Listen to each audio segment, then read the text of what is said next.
Yeah, I didn't record last night. Bruins aren't gonna put in effort. Why should I? Bruins lose 7-2 to the Dallas Stars. This is just the beginning of the downward spiral. Oh, guys, I hope you know that.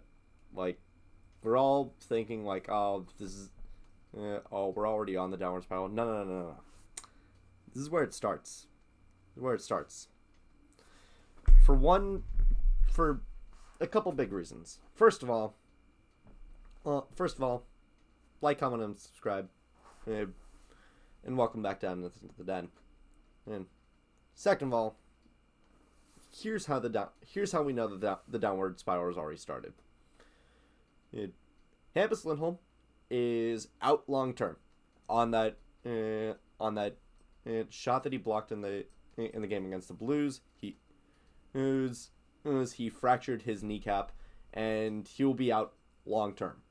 Honestly, I could see him being out until the All-Star break. A fractured kneecap does not heal quickly. So who replaced him tonight? Jordan Oesterle. Now, Jordan Oesterle has been in the league for a decent amount of time. But he's always wavered between like an NHL caliber defenseman and someone who won a chance to play in the show by on the back of a cereal box. He's not great. And second of all, the Bruins scratched Tyler Johnson to bring up Patrick Brown. Now, ultimately, this is probably going to be the majority of what the game is, of what this analysis is going to be about, because there's nothing to analyze with the Bruins, and as it relates to last night. The Bruins got their asses kicked, and they deserved to, because they were the worst team. Continuing to be the worst power play team in the entire league, completely unable to actually commit to offensive drives, can't really get past the first line of first wall of defensemen of defense and when trying to enter the offensive zone. This Bruins team is inept. At any sort of offense. So the big problem with bringing up Patrick Brown, you have two quality. You have, at the very least, 4 different players that you could call up from Providence, and who easily would be much better in this situation than Patrick Brown. You have Vinni Lettieri, who has had NHL experience and has actually scored 20 goals in a season before. He wouldn't be bad to bring up. You have Fabian Lysell, easily your best prospect right now. You have Georgii Merkulov, who scored 30 goals in the AHL last year. He had 65 points. He had like a point per game last year, and you choose not to bring him up. And the last one is John Farinacci. Now, John Farinacci hasn't had a chance in the NHL yet, much like Lysell, but he is the attributes that he displays in Providence make it more likely that he is NHL seen as NHL ready. And honestly, it's getting old. It's getting really old. I'm getting really, really sick of.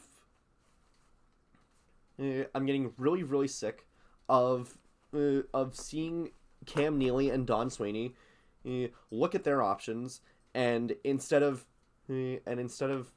going with proven NHL talent instead of going with a proven NHL talent like Lettieri or a mystery box of prospects in Lysell, Farinacci and Merkulov, you instead choose to go with the guy that that that skates akin to his last name, Brown. Because what can Brown do for you? Absolutely nothing. Fill your pants with Brown. That's more like it. Yeah. There's not really much analysis here. The Bruins got their asses whooped. I thought to start that this game was gonna be one where the Bruins were screwed by refs. The boarding call on Jamie Benn should have absolutely been a 5-minute major, and not just a 2-minute minor. And the Lori Lori hit from behind on Evgeny Dadonov should have just been that really should have just been a minor, not a penalty shot. But then the second period started, and then I'm like, you know what? Nope, screw it. Screw it. The refs can make it. The refs can fuck this game up as much as they want. The Bruins aren't going to win it anyway. So, where does that leave the Bruins right now?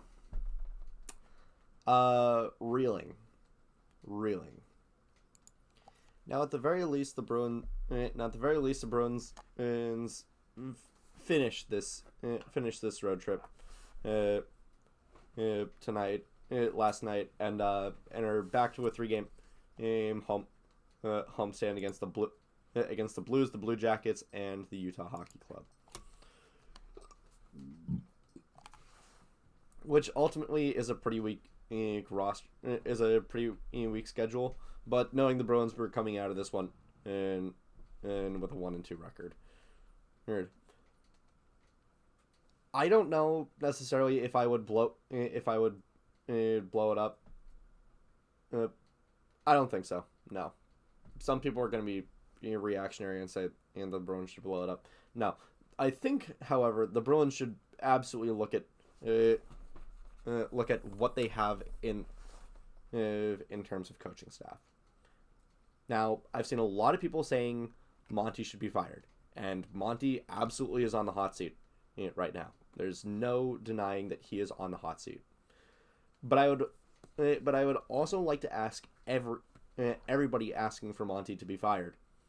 Name one NHL head coach that you would bring in that either isn't a retread, like someone who hasn't had NHL coaching experience before, or doesn't have one guy that they one super old guy that they just lug around from city to city with them because they love them. Like, yes, Monty has been terrible to start this season, and his and a lot of his expressions of just sitting there and taking it all game last night kind of showed that maybe he's checked out a little bit. But at the same time, are there really any better options right now? Like, who would you bring in? Go on. Tell me. Who would you bring in?